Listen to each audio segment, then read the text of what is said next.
weet hulle daai kant. OK, stop nou die karre, die eerste kar is hier verby. Ja.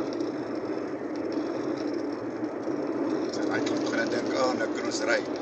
Hulle wag en niks gebeur nie. Jy weet hoe ver is daai trok nou agter my. Hulle sê gewoonlik ook die laaste ene.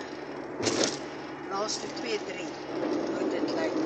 Hoor jy, die trok is nie so ver agter nie, as jy nou kom.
Partykeer probeer hulle hierdie goed sinkroniseer. Ek het dit nou ergens anders ook gesien.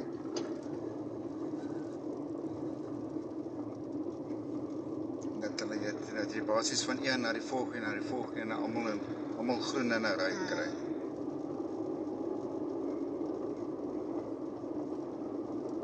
Ergens ook anders met die bus lank gewag by die ene. Ek dink al sweer die onderwysers, die kinders almal dit uit. Maar gelukkig, die wat is toe daar opgekry het, hulle was toe almal, is veronderstel om eintlik 'n ding daai kant te sit, te blok, dat karre nie van daai kant af kom. Ja. Want dit het al gebeur.